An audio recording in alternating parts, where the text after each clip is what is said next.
प्रधानमंत्री ने मेरठ में मेजर ध्यानचंद खेल विश्वविद्यालय की आधारशिला रखी।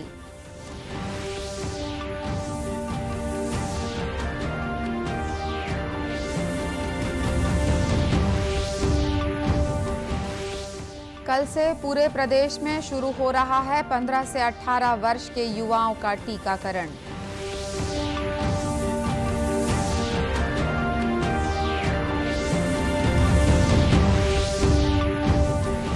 मुख्यमंत्री ने कहा, प्रदेश में कोरोना संक्रमण की गति बढ़ने के बावजूद स्थिति नियंत्रण में।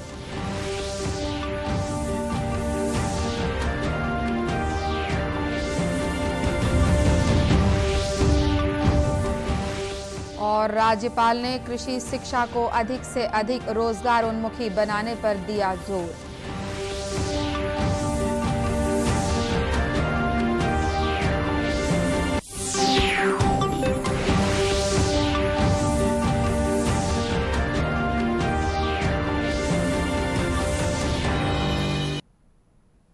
नमस्कार, आप देख रहे हैं दूरदर्शन समाचार।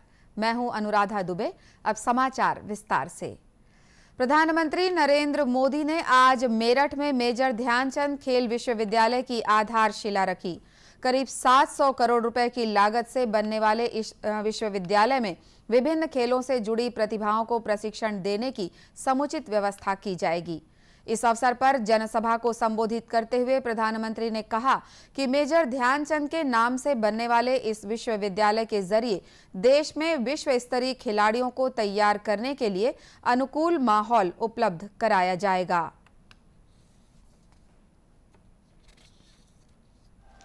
आज मेरठ की स्पोर्ट्स यूनिवर्सिटी मेजर ध्यानचंद जी को समर्पित की जा रही है।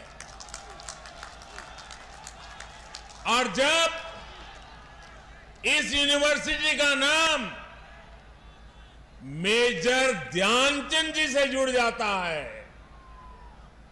तो उनका पराक्रम तो प्रेरणा देता ही है, लेकिन उनके नाम में भी एक संदेश है।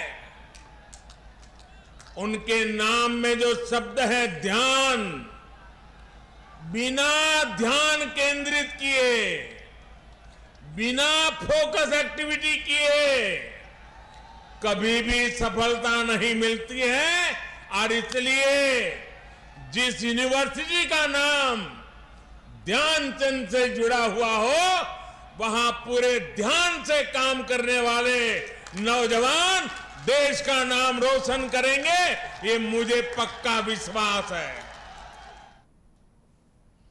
इस खेल विश्वविद्यालय में एथलेटिक्स सहित विभिन्न खेलों के लिए अलग अलग मैदान और कोर्ट बनाए जाएंगे। साथ ही तरणताल, बहुउद्देशीय हॉल और साइकिल वेलोड्रोम सहित अन्य आधुनिक सुविधाएं भी मौजूद रहेंगी। कल से पूरे प्रदेश में 15 से 18 वर्ष के युवाओं का टीकाकरण शुरू हो रहा है। पूरे देश में इस आयु वर्ग के करीब 7 करोड़ किशोर कोवैक्सीन की डोज लेने के पात्र होंगे। कोरोना संक्रमण को रोकने के लिए टीकाकरण के देशव्यापी अभियान के तहत प्रदेश में भी बड़े पैमाने पर तैयारियां की गई हैं। जैसा कि खबर दी जा चुकी है कि प्रधानमंत्री नरेंद्र मोदी ने हाल ही में राष्ट्र के नाम अपने संबोधन में 3 जनवरी से किशोरों के टीकाकरण अभियान की घोषणा की थी। प्रदेश के स्वास्थ्य विभाग के अनुसार राज्य में 15 से 18 वर्ष के किशोरों को कल से कोवैक्सीन की डोज लगाई जाएगी। इसके लिए उन्हें कोविन पोर्टल पर ऑनलाइन पंजीकरण कराना होगा। पंजीकरण के लिए स्कूल के पहचान पत्र या आधार कार्ड का उपयोग किया जा सकता है। वहीं आगामी 10 जनवरी से स्वास्थ्य कार्यकर्ता तथा अन्य गंभीर रोगों से ग्रस्त 60 वर्ष या अधिक आयु के नागरिक अपने मौजूदा कोविन अकाउंट के माध्यम से एहतियाती डोज लगवा सकेंगे। ये डोज कोविड वैक्सीन की दूसरी डोज लेने के 9 महीने के बाद लगाई जाएगी। रायपुर जिले में भी किशोरों को आगामी 3 जनवरी से कोरोना टीका लगाने की तैयारियां शुरू हो गई हैं। इसी कड़ी में कल जिलाधीश कार्यालय में स्वास्थ्य विभाग और शिक्षा विभाग की टीम की बैठक हुई, जिसमें टीकाकरण की रूपरेखा बनाई गई। इस संबंध में जिला टीकाकरण अधिकारी आशीष वर्मा ने बताया कि किशोरों को वैक्सीन लगवाने के लिए स्वास्थ्य कार्यकर्ता लगातार उत्साहित कर रहे हैं। वहीं आवश्यकता पड़ने पर किशोरों के पालकों से भी चर्चा की जाएगी। किशोरों के टीकाकरण अभियान के साथ ही स्वास्थ्य विभाग ने आगामी 10 जनवरी से बुजुर्गों को बूस्टर डोज लगाने की तैयारी भी शुरू कर दी है। इस बीच छत्तीसगढ़ में वैक्सीन के लिए पात्र 60% आबादी को दोनों टीके लगाए जा चुके हैं। स्वास्थ्य विभाग के अनुसार अब तक 1,87,00,000 लोगों को वैक्सीन की पहली खुराक दी जा चुकी है। वहीं करीब 1,18,00,000 लोगों को दोनों टीके लगाए जा चुके हैं। मुख्यमंत्री भूपेश बघेल ने कहा है कि प्रदेश में कोरोना संक्रमण की गति बढ़ने के बावजूद स्थिति नियंत्रण में है।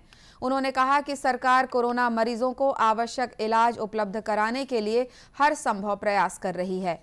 दिल्ली से लौटने के बाद पत्रकारों से चर्चा करते हुए श्री बघेल ने कहा कि प्रदेश में इस समय कोरोना के नए मरीजों में से सभी को ओमिक्रॉन का संक्रमण नहीं है।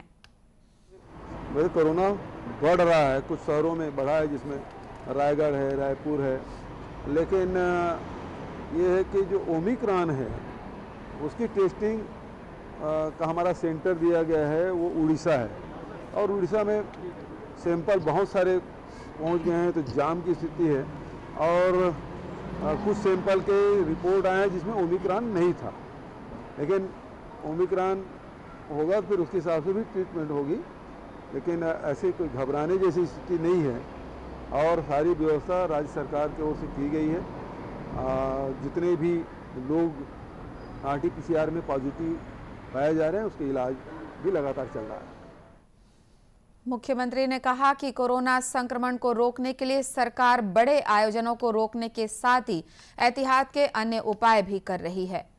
देश में कोविड के नए वेरिएंट ओमिक्रॉन से अब तक 1,525 लोगों के संक्रमित होने की पुष्टि हुई है। हालांकि इनमें से 560 मरीज स्वस्थ हो चुके हैं। महाराष्ट्र में सबसे अधिक 460 और दिल्ली में 351 मरीज मिले हैं। अब तक 23 राज्यों और केंद्र शासित प्रदेशों में ओमिक्रॉन संक्रमण का पता चला है। स्वास्थ्य मंत्रालय ने कहा है कि देश में अब तक लगभग 1,46 करोड़ कोविड के टीके लगाए जा चुके हैं। पिछले 24 घंटे में करीब 25,75,000 टीके लगाए गए। इस दौरान 9,000 से अधिक कोविड रोगी स्वस्थ हुए हैं। देश में कोविड से स्वस्थ होने की दर 98.27% हो गई है। देश भर में पिछले 24 घंटे के दौरान 27,000 से अधिक कोविड रोगियों की पुष्टि हुई है। इस समय 1,22,000 से अधिक मरीजों का इलाज चल रहा है। मंत्रालय ने कहा है कि देश में अब तक 68 करोड़ से अधिक कोविड नमूनों की जांच की जा चुकी है। वहीं पिछले 24 घंटों के दौरान प्रदेश में कोरोना के 279 मरीज पाए गए हैं। इनमें से सबसे ज्यादा 73 मरीज रायपुर जिले में मिले हैं। वहीं बिलासपुर में 58 और रायगढ़ में 50 नए मरीज सामने आए हैं। विभिन्न राज्य में कोरोना संक्रमण की बढ़ती रफ्तार को देखते हुए केंद्र सरकार ने सभी राज्यों से तत्काल आवश्यक कदम उठाने को कहा है। केंद्रीय स्वास्थ्य मंत्रालय ने राज्यों से ये कहा है कि ओमिक्रॉन संक्रमण को रोकने के लिए ग्रामीण क्षेत्रों में बच्चों की स्वास्थ्य सेवाओं पर विशेष रूप से ध्यान दिया जाए। समाचारों का सिलसिला आगे भी जारी रखेंगे। फिलहाल लेते हैं एक छोटा सा ब्रेक।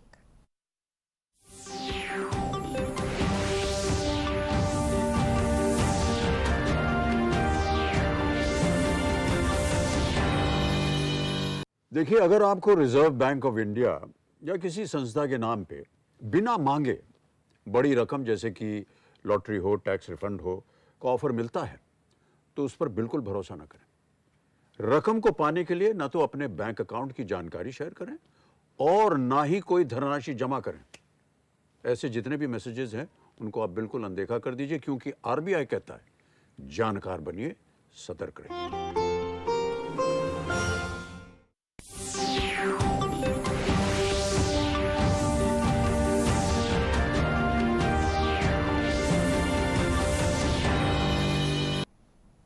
ब्रेक के बाद एक बार फिर स्वागत है आपका दूरदर्शन समाचार में।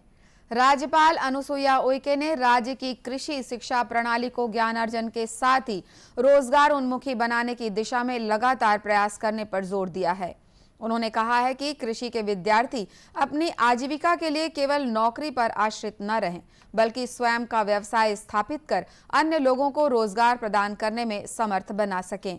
राज्यपाल ने रायपुर स्थित इंदिरा गांधी कृषि विश्वविद्यालय में राष्ट्रीय कृषि शिक्षा नीति के अनुरूप छत्तीसगढ़ कृषि शिक्षा प्रणाली इस विषय पर आयोजित राष्ट्रीय कार्यशाला में ये बात कही। उन्होंने इस अवसर पर विश्वविद्यालय द्वारा प्रकाशित नए वर्ष के कृषि पंचांग सहित कुछ अन्य प्रकाशनों का विमोचन किया। उन्होंने कृषि विश्वविद्यालय के अंतर्गत संचालित विभिन्न कृषि महाविद्यालयों, अनुसंधान प्रक्षेत्रों तथा कृषि विज्ञान केंद्रों द्वारा आयोजित प्रदर्शनी का अवलोकन भी किया। इस प्रदर्शनी में जहां कृषि विश्वविद्यालय द्वारा विकसित की गई नई तकनीकों और अनुसंधान कार्यों को प्रदर्शित किया गया, वहीं राज्यपाल ने कृषि विश्वविद्यालय परिसर में त्रिस्तरीय कृषि पद्धति और जर्मप्लास संग्रहालय सहित अन्य विकास गतिविधियों का जायजा भी लिया। राज्यपाल ने कहा कि जर्मप्लास संग्रहालय में धान की 24,000 से अधिक परंपरागत प्रजातियों के बीजों को देखकर उन्हें सुखद आश्चर्य हुआ। इस मौके पर इंदिरा गांधी कृषि विश्वविद्यालय के कुलपति डॉक्टर एस.एस. सेंगर ने बताया कि कृषि विश्वविद्यालय के अंतर्गत संचालित महाविद्यालयों और कृषि विज्ञान केंद्रों के माध्यम से निरंतर नए अनुसंधान तथा कृषि प्रौद्योगिकी विकास का कार्य किया जा रहा है। विश्वविद्यालय द्वारा विभिन्न फसलों की 156 नवीन उन्नत किस्में विकसित की गई हैं। राष्ट्रीय साक्षरता मिशन के अंतर्गत शुरू किया गया पढ़ना लिखना अभियान अशिक्षित लोगों के जीवन में नया उजाला लेकर आया है। इस अभियान के तहत बिलासपुर जिले में पिछले 1 वर्ष के दौरान 8,500 से ज्यादा निरक्षर लोगों को साक्षर बनाया जा चुका है। बिलासपुर जिले में इस अभियान का अच्छा खासा असर देखने को मिल रहा है। निरक्षर होने का दंश झेल रहे लोगों के लिए पढ़ना लिखना अभियान किसी वरदान से कम नहीं है। इस अभियान से जुड़े लाभार्थियों का कहना है कि साक्षर बनने के बाद अब घर परिवार में उनका सम्मान पहले से कहीं ज्यादा बढ़ गया है। इन लाभार्थियों का यह भी कहना है कि साक्षर बनने से अब वे अपना काम स्वयं कर सकते हैं। सरकारी योजना खोले है तब ले मैडम मन करा जानकारी मिली से तब महू ह बोले हैं कि मैडम जी मोका लिखे पढ़े नहीं आए, महू मन ला अपन साथ में ले जवा महू ह लिखिया पढ़िया, कहीं भी आता जाता चाहे हॉस्पिटल जाता चाहे बैंक जाता चाहे घरे में बच्चा मन कुछ भी सवाल करते तो मैं बता नहीं सका, और खुद शर्मिंदा होते कि मैं अपन लड़का मन पढ़ा नहीं सका। तो जब मिला थे सहायता मैडम मन द्वारा कि सरकार भेजे है हमला पढ़ाए ला शिक्षित बनाए ला जो अशिक्षित रहन तेला, तो हमन ओकर फायदा सही मात्रा में उठान और ओकरे ले दे पढ़े लिखे आन, अब अपन नाम लिखना सीख गए हैं, आन आरामे सीख गए हैं, एक को एक सीख गए हैं। हमन पढ़ लिख लेबो तो अपन आने वाले भविष्य में अपन बच्चा मन ला पढ़ाबो लिखाबो। जिला साक्षरता मिशन के जिला परियोजना अधिकारी जे.के. पाटले ने बताया कि इस अभियान के तहत छत्तीसगढ़ को 2.5 लाख लोगों को साक्षर करने का लक्ष्य दिया गया था। इसमें बिलासपुर जिले को 10,000 लोगों को साक्षर बनाने का लक्ष्य मिला था। नई योजना आई, उस योजना का नाम है पढ़ना लिखना अभियान, इंग्लिश में हम उसे PLA बोलते हैं। ये पढ़ना लिखना अभियान के तहत चूँकि 1 वर्ष के लिए इसको लॉन्च किया गया था और इसमें हमारे छत्तीसगढ़ को 2.5 लाख का टारगेट मिला था। 2.5 लाख असाक्षरों को हमको साक्षर करना था 1 वर्ष में, और इसके तहत हमारे बिलासपुर ज़िले को 10,000 का टारगेट मिला था। इस 10,000 के टारगेट में हमारे बिलासपुर ज़िले में लगभग सितंबर 2021 में जब महापरीक्षा अभियान संपन्न हुई, उसमें 8,596 लोगों ने परीक्षा दी और सफलता अर्जित की, वो साक्षर हुए। शेष जो 1496 असाक्षर रह गए हैं उनको हमको मार्च, चूँकि वो केंद्र सरकार ने एक सूचना जारी की है कि आप एक्सटेंड कर लीजिए मार्च 2022 तक, और मार्च 2022 तक हमको उनको साक्षर करना है। पढ़ने लिखने के इस अभियान से बिलासपुर जिले में जो सकारात्मक वातावरण बना है उसे देखकर अन्य जिलों के निरक्षर लोग भी जल्द से जल्द साक्षर बनने की आस लगाए बैठे हैं। आजादी के अमृत महोत्सव के तहत भिलाई में रंगोली प्रतियोगिता का आयोजन किया गया। संस्कृति मंत्रालय द्वारा दक्षिण मध्य सांस्कृतिक केंद्र के सहयोग से ये प्रतियोगिता आयोजित की गई।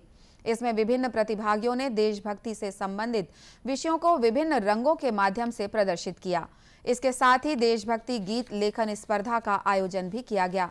इसमें प्रतिभागियों ने आजादी के आंदोलन में भाग लेने वाले वीर सपूतों के त्याग और बलिदान की शौर्य गाथा को अपने गीतों के जरिए प्रस्तुत किया।